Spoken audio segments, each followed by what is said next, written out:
The MLB Draft is nearing. Which LSU baseball commitments have a tough decision to make? We've got everything you need to know on today's Locked on LSU. Here we go.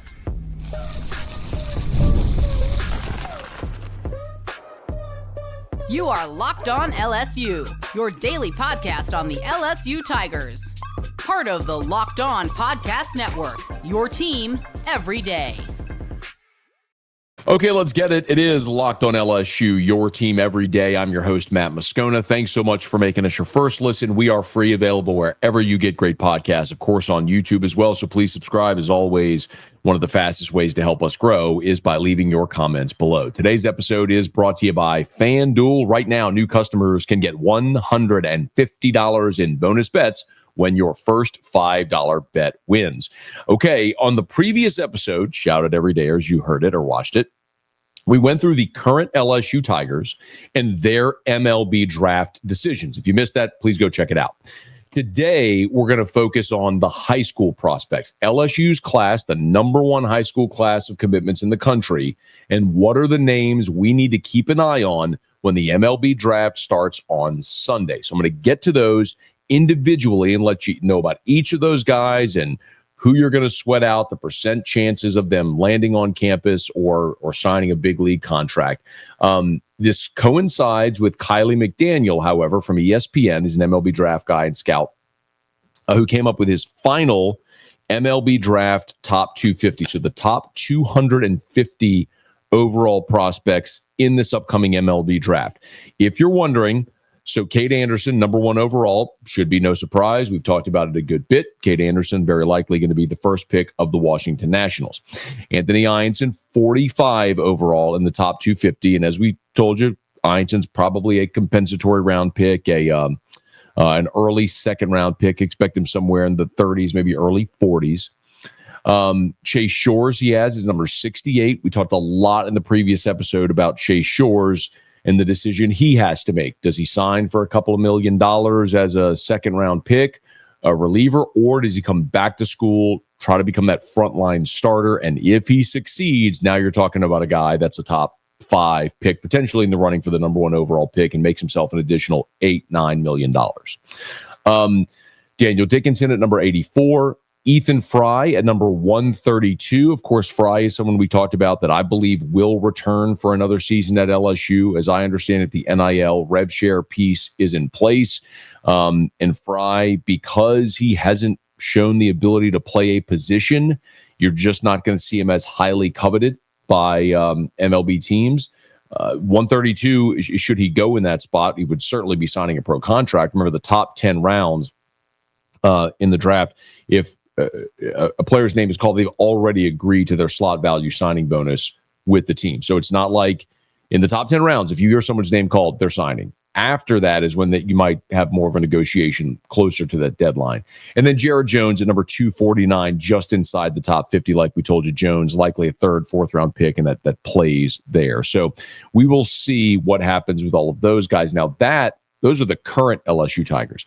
In Kiley McDaniel's final top 250 rankings, he has 13 of LSU's 18 high school signees in his top 250. Pause and think about that for a second. That's not the top 250 high school prospects. That's the top 250 overall prospects in the entire draft. And 13 of LSU's 18 are all in that top 250, which is just crazy. Led by Jaden Fauske at number 31, Quentin Young at number 36, Briggs McKenzie at number 73, Dean Moss at 74, Miguel Sime at number 85. Those are the ones in the top 100 of this ranking list. But what I want to do is I want to run through of the 13 of the 18 that were in the top 250. There are 12 of those 13, I believe, are going to have a decision to make. And I think it's likely you're only going to lose 3 of those guys to the MLB draft. And so I do want to dive into that. And this is going to take me a little while, but let me set this up for you before I get into the list.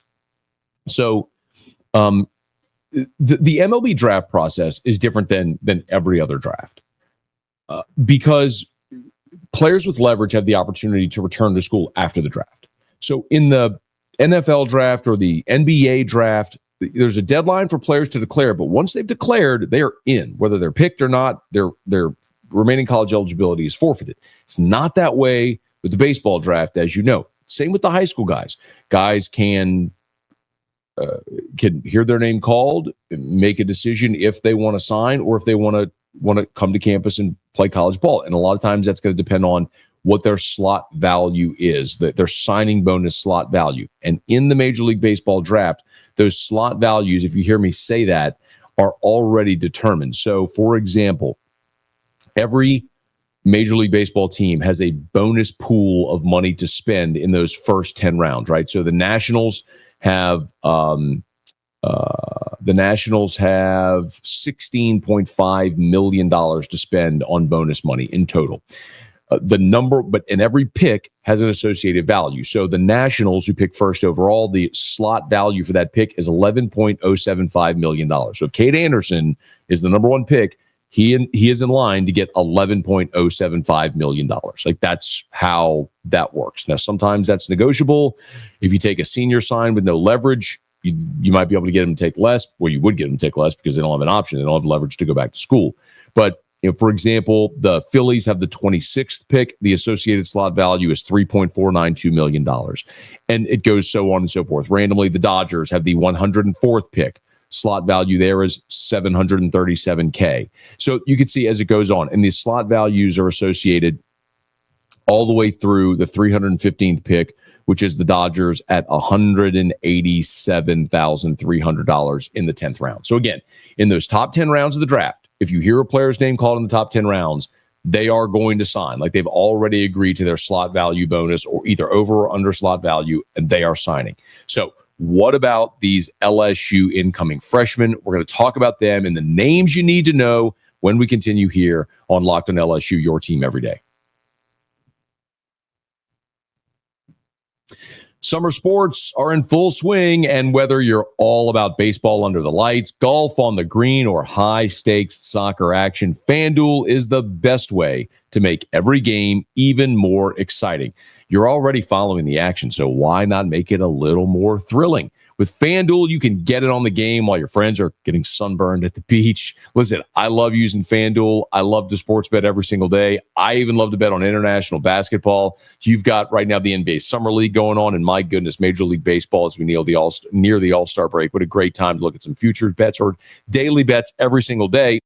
So you can check it all out at FanDuel. And if you are new to FanDuel, new customers can bet just $5 and get $150 in bonus bets if your first bet wins. So open the FanDuel app today or visit FanDuel.com to get started. Okay, let's look at the LSU high school players who are will have a draft decision to make. And as we mentioned, there's 18 LSU signees. And of those 18, as I understand it, there are a dozen that have a decision to make. Let's start with the three guys who are not likely to show up on campus. The three guys who are going to go very high in the draft, and they're likely to sign their Major League Baseball contracts. First up is Quentin Young. If you're watching on YouTube today, Quentin Young is the prospect who is on the thumbnail for today's YouTube episode. Young is 6'5", 215 pounds. 6'5", 215.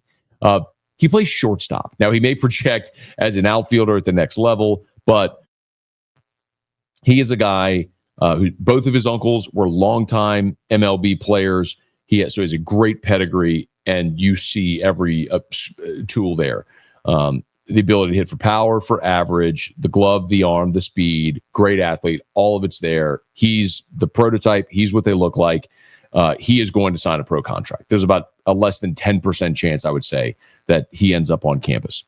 The next prospect likely to sign is Brady Ebel, E-B-E-L. So Brady Ebel, it's interesting. He's a big bat, and he's from California. He's 6'3", 190 pounds. His dad is the third base coach for the Dodgers. And so sometimes you can look at this and say, well, guys who come from that kind of pedigree maybe don't necessarily need the signing bonus money, and so they're more likely to end up on campus. And there are those situations. However, remember, Brady Ebel didn't grow up loving LSU and wanting to play at LSU, being from Louisiana. He grew up in California. So when you have a guy who's very likely going to be a high draft pick and the opportunity to go start his pro career, he's likely going to do that, especially with a dad already who spent his life in and around pro ball. So Brady Ebel likely also going to sign a pro contract. And the third prospect who is likely to sign and not end up on LSU's campus is Jaden Fauske, another shortstop, 6'3", 210 pounds. He's out of Willowbrook, Illinois. And although he plays shortstop in high school, 6'3", 210, he is very likely going to end up playing in the outfield.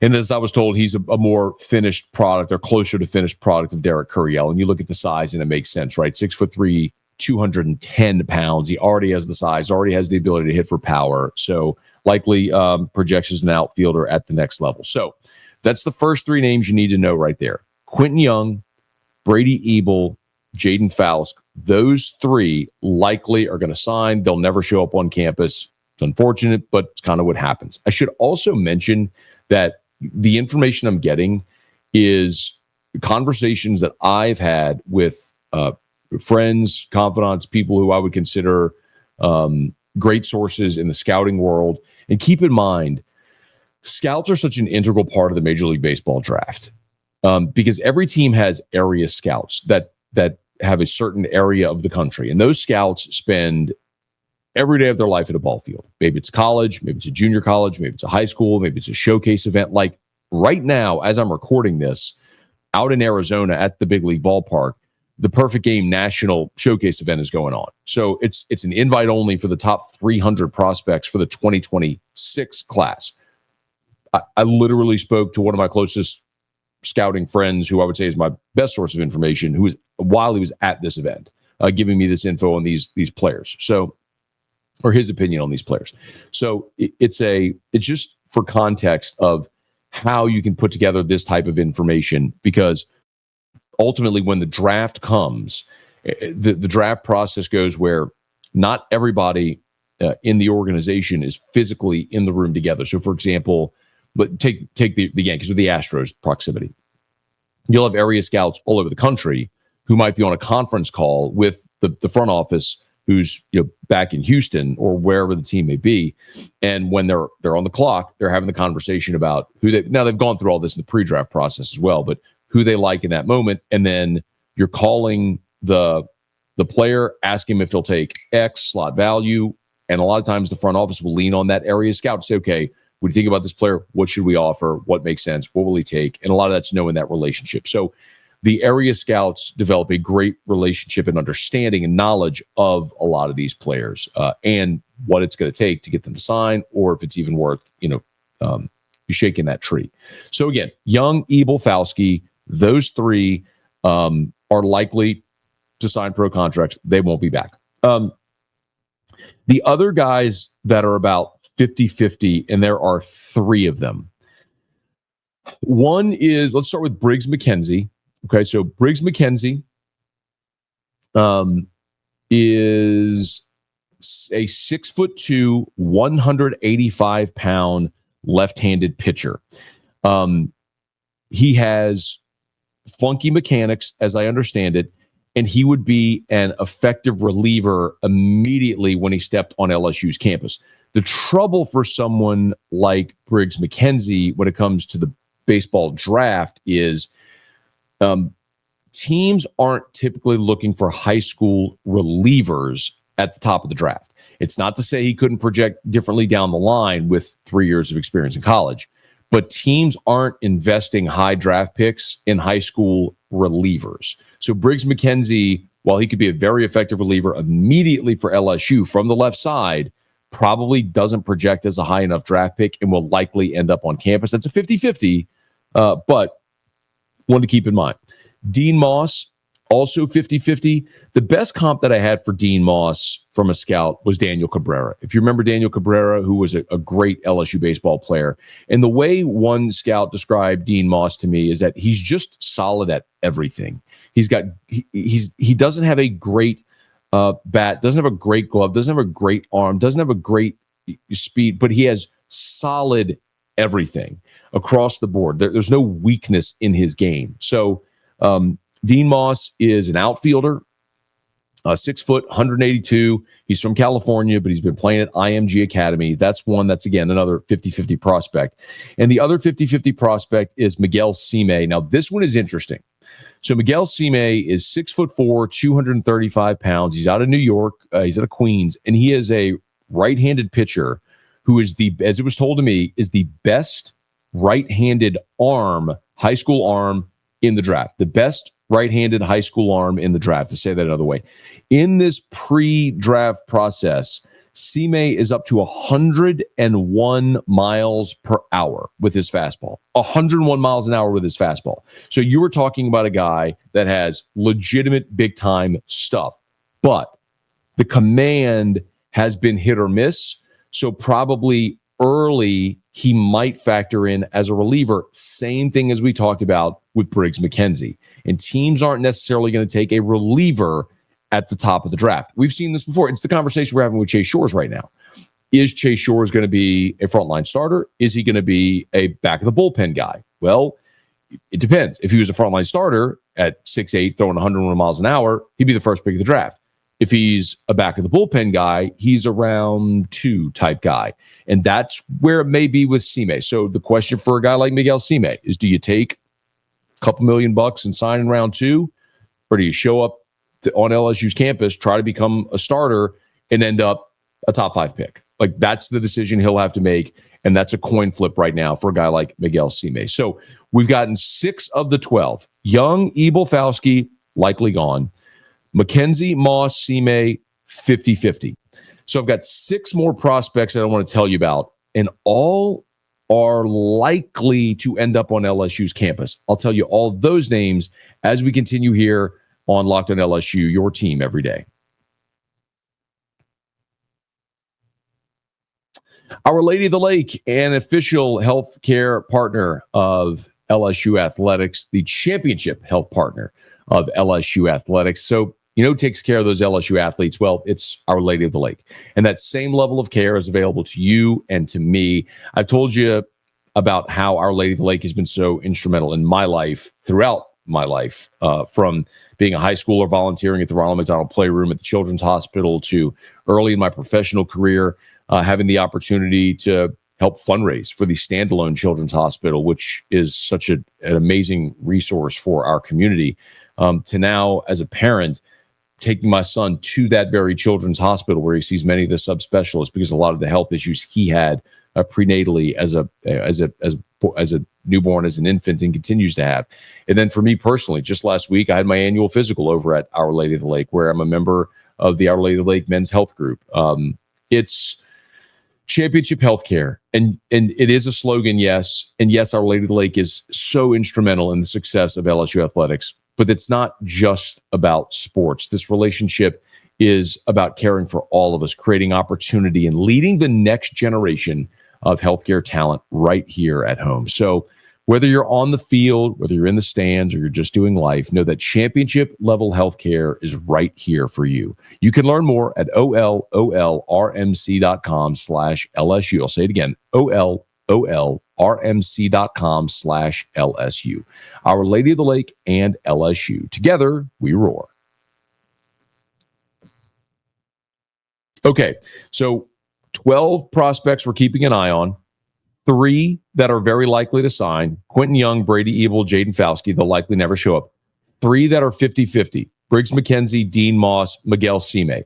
That leaves 6 more prospects that are all likely to end up on LSU's campus. I'll give you a little thumbnail on each of these guys. And we'll start with Landon Hodge. Landon Hodge is a 6'2" catcher, 195 pounds, bats from the left side, throws righty. He's out of California, by the way. How about Jay Johnson with all the California kids? He plays catcher, second base, and outfield. Good arm, but teams generally are not interested in a high school catcher at the top of the draft. It's just not a position that teams typically take early in the draft with their pick. So Hodge likely is going to end up at LSU. Remember, you've also already got Omar Cerna, who has said he is withdrawing his name from the draft and will show up on LSU's campus. So Cerna and Hodge right there are two of the top catchers in this draft in the country that are both likely to end up on LSU's campus, which how important would that be to have Cade Arambidi and then also Eddie Yaman, who can catch, but two real elite blue chip catchers coming in as well with Hodge and Omar Cerna, who would have a year or two behind Cade Arambidi to either DH, play first base, whatever. Remember, as we just mentioned, with Hodge, he can also play second base or the outfield. So he is a little bit more versatile defensively than Cerna, who's likely a catcher, first base, DH type prospect. So Hodge, we expect to be on campus. Same with Omar Cerna. That leaves four more players. And by the way, I should mention, all of these guys are already enrolled at LSU. So they're on campus for the start of the fall semester and intersession right now. So that's a real big benefit. They're already getting a taste of LSU life, of campus life, of what it's like to be around LSU, around the facility, all that stuff. So sometimes it helps you set the hook a little further even. William Patrick is probably, as I'm told, a 70% lean to LSU. He's an outfielder, 6'2", 200 pounds, out of Monroe. And as it was described to me, he is one of the best athletes in the draft. Jake Brown is currently the best athlete on LSU's team. Told William Patrick is a better athlete than Jake Brown. 6'2", 215. He is a center fielder. His combine numbers were off the charts. When they go to the combine, do all the combine drills, athletically, William Patrick from Monroe, off the charts.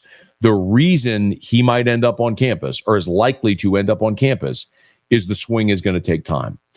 He can hit for average. He's already got some power, but it's an elongated swing. He's going to have to shorten that up because with an elongated swing against top-tier pitching that you'd see in the SEC, that generally is not a great recipe for success. So William Patrick, likely going to end up on LSU's campus. But 70%, as I was told, they're expecting him to be on campus. River Hamilton, another guy, 70%. The interesting thing about River Hamilton is he was a guy that before the season, and by the way, he's a 6'3", 185-pound right-handed pitcher out of Oregon. So he's a high prep pitcher out of Oregon, but had before his senior season, it was widely assumed River Hamilton was going to sign with an MLB team. Had injury problems during his senior year, very likely now, because he'll see that slot value drop, very likely now ends up at LSU. And we've seen that before. I mean, that was the case with Alex Bregman. Broke his thumb his senior year, couldn't hit, couldn't play much, and so he dropped out of the first round, showed up on campus. We saw that with Cade Arambidi a year ago. Everyone thought going into his senior year he was sure to sign, struggled with the bat a bit during his senior year, stayed true to his number, ended up on LSU's campus. That's one to keep an eye on with River Hamilton. Again, before his senior year, the assumption was he would sign. Because of the injury problems, looks like he may end up on LSU's campus. Mason Braun, just a good high school player, does not have really a high scout profile that scouts would look for as a guy that would be drafted. He's a 6 foot, 195-pound first baseman out of South Bend, Indiana. So they're up in South Bend, a good power bat, but a guy, again, without a scouting profile, so very likely to end up on LSU's campus. And then finally, of the 12 is Reagan Ricken. This is another really interesting one, another California kid. He is a 6'5", 220-pound right-handed pitcher. As you are probably understanding, look at the guys Jay Johnson is recruiting, just physical studs. Reagan Ricken, 6'5", 220 out of Temecula, California. Again, he has about 70% chance that he ends up at LSU. I asked a scout what he thought, how he thinks all this might play out for LSU, and his assumption is that you probably lose 5. So you have 8, and then the rest of your class, by the way, are guys that you fully expect are going to end up on campus. That would be, excuse me, I'm looking at Jack Ruckert out of Catholic High in Baton Rouge, Marcos Paz, Ethan Klaus, Zion Theophilus, Jonah AASC, I'm not sure how to pronounce his last name, and then Marshall Loke out of Lutcher. Those are all the prospects that you fully expect that they'll be on campus no matter what. But of the 12, 3 are likely to sign. And then of the 3 50-50 guys that I mentioned, McKenzie, Moss, and Sime, you hope you get one of those guys. If you get multiple of those, awesome. That's a huge win. But for LSU, for Jay Johnson, he put together an amazing class, and it looks like the lion's share of those guys are actually going to end up on campus. But Young, Ebel, Fauske, those are the 3 guys on Sunday early in the draft to keep an eye out for those names, because those are the ones likely to be called early. And then we'll also hold our breath and wait on Briggs McKenzie, Dean Moss, and Miguel Sime after that. Everyone else looks like they'll likely be on LSU's campus. Hey, thanks so much for making this your first listen every single day. Now for your second listen, how about you go check out The Portal? It's available wherever you get podcasts or on YouTube. As always, if you are listening to us on YouTube, thank you so much for being there. We're going to have great content for you leading all the way up to and through the MLB Draft. And next week is SEC Football Media Days. And I'll be there giving you content every single day, so we'll look forward to that. So make sure you're subscribed on your favorite podcast app. Rate us, leave a review. If you're on YouTube, please smash that like button, subscribe to the channel, and hit the bell so you're notified whenever we post a new video. And be sure to let a friend know that if they love the Tigers, we got you here every single day for Locked on LSU, your team every day.